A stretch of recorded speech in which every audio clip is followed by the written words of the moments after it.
जन्नत के वजूद पर हमेशा सवालिया निशान रहा है। क्या आपने कभी जन्नत देखा है? आपका जवाब ना ही होगा। कोई कहता है जन्नत आसमान में बादलों के उस पार बसा है, जिसे हम कभी देख नहीं सकते। तो कोई कहता है जन्नत है ही नहीं, क्योंकि अगर होता तो हम उसे देख सकते। पर सिक्किम में आपके कदम पड़ते ही आप इस बात से वाकिफ हो जाएंगे कि जन्नत है। There is a paradise. Sikkim the paradise. North east India का एक छोटा सा खूबसूरत और साफ सुथरा राज्य। Sikkim is the cleanest state of India. चारों ओर पेड़, जंगल और ऊंचे ऊंचे पहाड़ों से सजा है ये सिक्किम। प्रकृति की गोद में बसा है ये राज्य, तभी तो इसे जन्नत कहा गया है।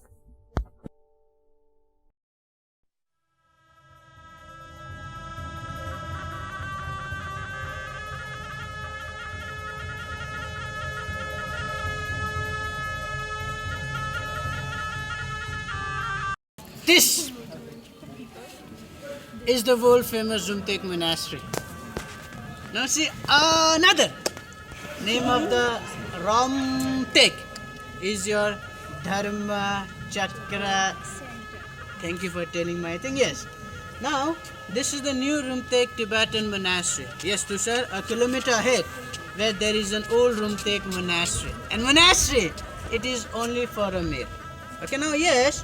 Coming back to this new Rumtek Tibetan Monastery, it was set before the monastery was built.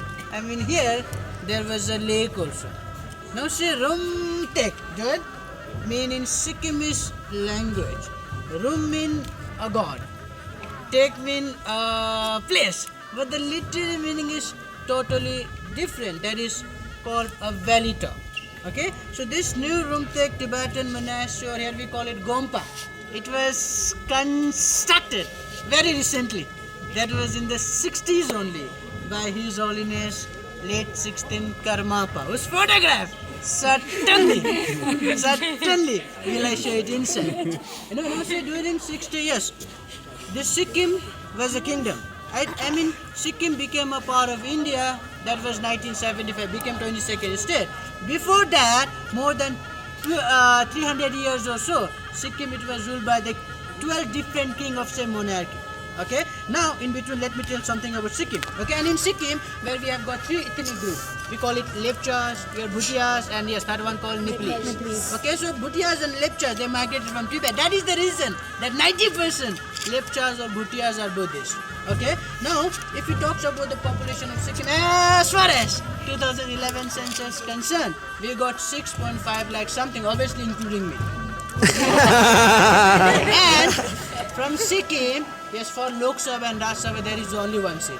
So this is the reason Rahul Gandhi bhi nahi aate, Kejriwal bhi nahi aate, right? They don't want to waste their time. Now let's come back to the monastery. So as I said, this is the monastery which was built in the 60s by His Holiness late Karmapa Lama. Now see, for to build this particular monastery here, an 11th king of Sikkim, yes, first Prime Minister of our country, you know, gave financial, even your legal support. And if we talks about a main festival here we do have a dance festival. You know, the monks, they perform their ritual, the marks dance, twice in a year. But the thing is that before perform it, there will be a 7 or 8 days chanting inside the mansion. After that, yes, they just perform outside here. It was something around 2 weeks before there was a dance festival here.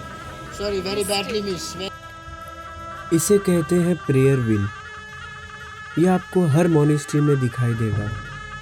ऐसा कहा जाता है कि इस prayer wheel को घुमाकर आप जो भी विश भगवान से मांगे वो आपकी पूरी हो जाती है। ये है सिक्किम की राजधानी गैंगटॉक का खूबसूरत बाजार एमजी रोड। एकदम खूबसूरत, शांत, साफ सुथरा, चारों ओर छोटे छोटे पौधे, फूल, ये सब आपको यहाँ देखने मिलेंगे। अगर आप यहाँ देखें तो कोई गाड़ी नहीं, कोई शोर शराबा नहीं। यहाँ पर आपको सारे वर्ल्ड क्लास ब्रांड्स के प्रोडक्ट्स मिल जाएंगे। सिक्किम के लोगों को अगर आप देखें तो यहाँ पे लोग बड़े ही फैशनेबल हैं, बड़े ही फैशनेबल कपड़े पहनते हैं। इस बाज़ार के स्ट्रक्चर को अगर आप ध्यान से देखें तो आपको ऐसा लगेगा जैसे आप कोई यूरोप के बाज़ार में आए हो। ये है गैंगटॉक का लाल बाज़ार। इस बाज़ार की खासियत ये है कि ये बाज़ार सीढ़ियों पर बसा है।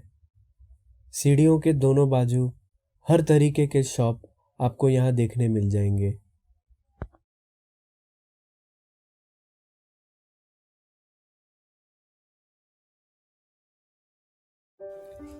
आइए अब हम चलते हैं सिक्किम की राजधानी गैंगटॉक में बसे ऑल इंडिया रेडियो की तरफ।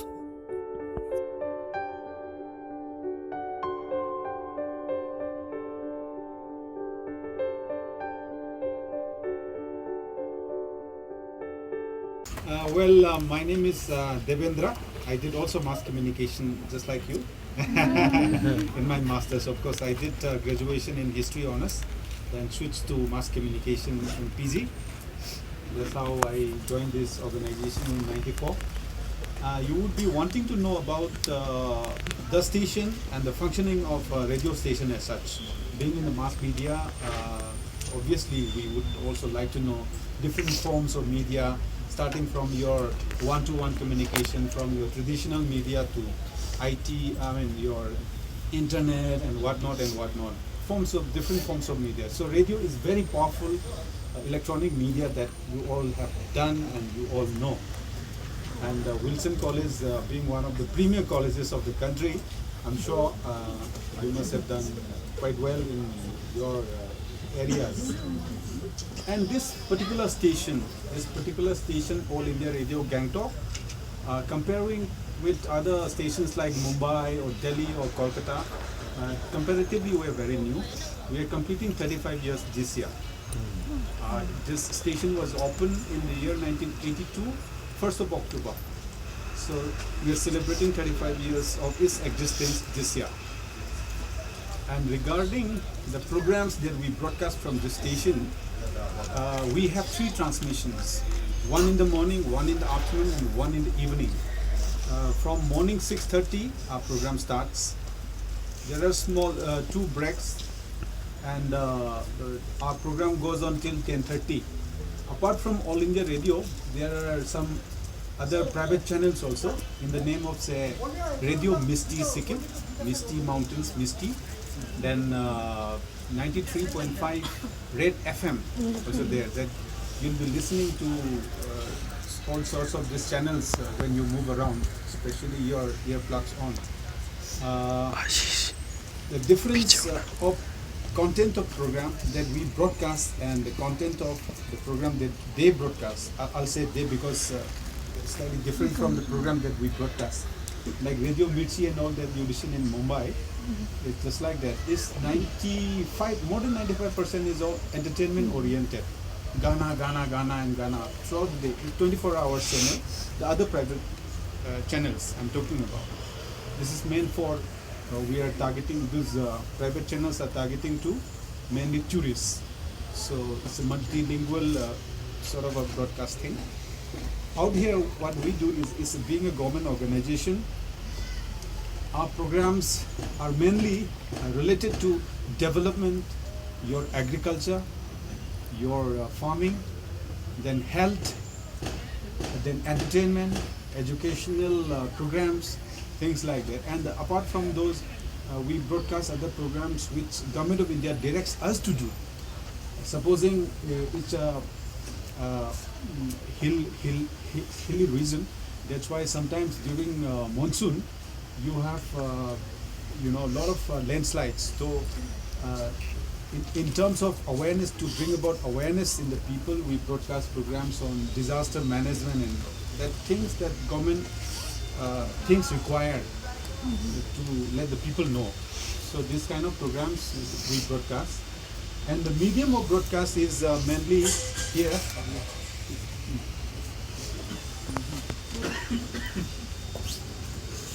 There are 4 important languages and dialects of the station.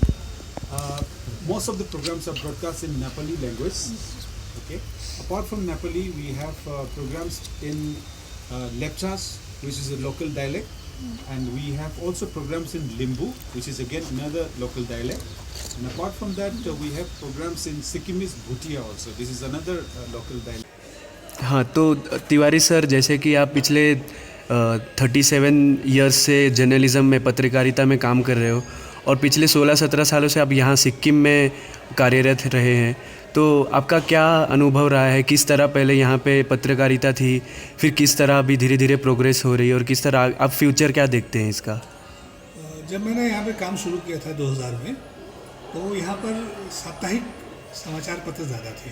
साप्ताहिक समाचार पत्र ज़्यादा क्या, साप्ताहिक समाचार पत्र ही थे। अच्छा। कोई दैनिक समाचार पत्र था नहीं, और हमें 5 मिनट का समाचार हमें डेली देना होता था। आज भी देते हैं हम, नेपाली में, लेप्चा में और भूटिया भाषाओं में। 3 भाषाओं में हम समाचार प्रसारित करते हैं 5-5 मिनट के, आकाशवाणी गैंगटॉक से। अच्छा। तो उस समय हमारे लिए दिक्कत क्या होती थी कि समाचार मिलना मुश्किल होता था। अच्छा अच्छा। समाचार मिलना मुश्किल इसलिए होता था क्योंकि जितने भी गैर सरकारी संगठन है, राजनीतिक संगठन है, ये अपनी प्रेस रिलीज जो भी इशू करते थे वो साप्ताहिक समाचार पत्रों के हिसाब से करते थे। अच्छा। कहने का मतलब ये कि सप्ताह में साप्ताहिक के हिसाब से जो प्रेस रिलीज वगैरह, प्रेस विज्ञप्ति जारी करते थे, तो वो 4 दिन बाद, 5 दिन बाद वो हमें वो समाचार मिलता था, वो कोई प्रेस रिलीज भेजते थे। अच्छा। तो हमारे लिए उस समस्या ये हो जाती थी कि आकाशवाणी, दूरदर्शन, हम चूँकि इंस्टेंट मीडिया है, त्वरित माध्यम है, हमें अगर कोई समाचार 6 घंटे बाद मिले तो वही पुराना हो जाता है हमारे लिए दिन में ही, और अगर 4 दिन 5 दिन बाद कोई समाचार मिले किसी चीज़ के बारे में, तो निश्चित रूप से हमें सोचना पड़ता था कि इसका हम क्या करें। तो बहुत से ऐसे अवसर भी आते थे जब कोई घटना अगर हुई है, हमें पता चला है, तो हमें टेलीफोन करके उनसे पूछना पड़ता था, उनसे उनका वर्जन लेना पड़ता था कि क्या आपका कहना है। तो वो एक दौर था। पत्रकारिता क्या है, यहाँ के लोग वो भी नहीं समझते थे उस समय तक। सही बात। पत्रकारिता क्या है, अखबार क्या होते हैं, ये सब चीज़ें का बहुत वो नहीं समझते थे। तो सरकार के स्तर से, नौकरशाही के स्तर से, या दूसरे जो सामान्य जन हैं उनके स्तर से भी पत्रकारिता की वो रिकॉग्निशन, वो मान्यता, वो सम्मान उस वक्त नहीं मिल पाता था जो कि मिलना चाहिए था। बाद में क्या हुआ कि सन 2000 के आसपास, 2002 या 3 में, जैसा कि उन्होंने बताया, मुझे सही समय याद नहीं है, दैनिक समाचार पत्रों का छपना शुरू हुआ। तो दैनिक समाचार पत्रों के छपने के साथ ही यहाँ का पर्सपेक्टिव, लोगों का एक विचार बदला, और वो राजनीतिक दल भी, गैर सामाजिक संगठन भी, सरकार की ओर से भी एक डेली एक प्रेस रिलीज जारी करने का एक चलन शुरू हुआ। अच्छा। और हमें कुछ न कुछ समाचार फिर नियमित रूप से मिलने लगा। अच्छा। तो आपका क्या कहना है, जैसे कि सिक्किम हम जानते हैं कि नेशनल न्यूज़ में उतना उसका मतलब वंचित रहा है अपने एग्जिस्टेंस से, तो आपका क्या कहना है, इसका रीज़न क्या है? नेशनल न्यूज़ से क्यों हमेशा वंचित रहा है सिक्किम? नेशनल न्यूज़ से वंचित रहा, जहाँ तक सवाल है सरकारी समाचार संगठनों का, आकाशवाणी का, दूरदर्शन का, तो आकाशवाणी दूरदर्शन की ओर से तो वंचित नहीं रहा। अच्छा। और यहाँ पर 1982 में आपका आकाशवाणी गान्तोक स्टेशन खुला। स्टेशन खुलने के साथ ही हमारा नेपाली भाषा में समाचार शुरू हुआ। अच्छा। नेपाली भाषा के अलावा बाद में फिर लेप्चा भाषा में शुरू हुआ, और सन 2007 जुलाई से भूटिया भाषा में भी समाचार शुरू हुआ। यानी कि तीनों जो प्रमुख भाषाएं हैं उनमें हम समाचार देते हैं। अच्छा। तो हमारी ओर से तो कहीं कोई वो नहीं रहा, और मुख्य समाचार अगर कोई बड़ी चीज़ होती थी तो वो दिल्ली से भी, दिल्ली के समाचारों में भी आती थी। अच्छा। प्रश्न ये है कि दिल्ली के समाचार पत्रों को कोई वो समाचार दे, या तो उनको एजेंसी से मिले, या यहाँ पर कोई संवाददाता है वो फाइल करेस्पॉन्डेंट से मिले। तो लेकिन उनके यहाँ से कोई ऐसा वो नहीं रहा कि सिक्किम छोटा राज्य है, इसका समाचार नहीं देना है या उसको इग्नोर करना है, इसलिए कि कोई भावना कम से कम आकाशवाणी के समाचारों में नहीं रही। अच्छा। जहाँ तक दूरदर्शन का प्रश्न है, तो दूरदर्शन का यहाँ पर स्टेशन ही पूरी तरह से भी कार्यरत नहीं हुआ है। अच्छा। इसलिए यहाँ पर दूरदर्शन में भी समाचार यहाँ शुरू नहीं हुए हैं। अच्छा। लेकिन फिर भी वहाँ जो लोग हमारे स्टाफ हैं, जो भी सहयोगी हमारे हैं, वो मुख्य समाचार, अगर कोई बड़ी घटना होती है तो उसके वो कवरेज करके विजुअल्स वगैरह बना के स्टोरी फाइल करते हैं। वो दूरदर्शन नॉर्थ ईस्ट को, गुवाहाटी को भी और दिल्ली को भी। अच्छा। तो जहाँ जब उनको अगर समय मिलता है, चंक में जगह होती है, तो दूरदर्शन के, सिक्किम के समाचारों को दूरदर्शन में भी स्थान मिलता है। बात यहाँ तक प्राइवेट चैनल्स की है, तो प्राइवेट चैनल्स में जो बिकता है वही दिखता है, कहा जाता है। सही बात। या जो दिखता है, वो जो बिकता है वो दिखता है। सही बात। तो बात वहाँ आती है टीआरपी की, पैसे की, विज्ञापन की, व्यावसायिक हितों की। और सिक्किम इतना छोटा सा राज्य है, 6 लाख की पॉपुलेशन है, 6 लाख की जनसंख्या है। यहाँ बड़े उद्योग नहीं है, यहाँ कॉरपोरेट सेक्टर वो जगत अभी विकसित नहीं हुआ है। इसलिए यहाँ पर विज्ञापन के क्षेत्र में भी, इसमें भी उस तरह से वो उसको नहीं विज्ञापन, मतलब विज्ञापन मिलने की, उनको पैसा मिलने की, रेवेन्यू जनरेशन की उम्मीद नहीं होती है। इसलिए वो शायद इसलिए वो सिक्किम के समाचारों को इतना महत्व नहीं देते हैं। अच्छा, बहुत बहुत शुक्रिया सर हमारे साथ बात करने के लिए। नथुला 14,500 फीट की ऊंचाई पर बसा ये खूबसूरत जहान। यहाँ पर इंडिया चाइना का इंटरनेशनल बॉर्डर है। यहाँ का टेम्परेचर -5, -7, -10 या कभी कभी उससे भी नीचे होता है। फिर भी हमारे जवान मुस्तैदी से हमारे देश की सुरक्षा करते हैं। चारों ओर नीला आसमान, पहाड़ और बर्फ। खूबसूरती की सच्ची मिसाल है नथुला।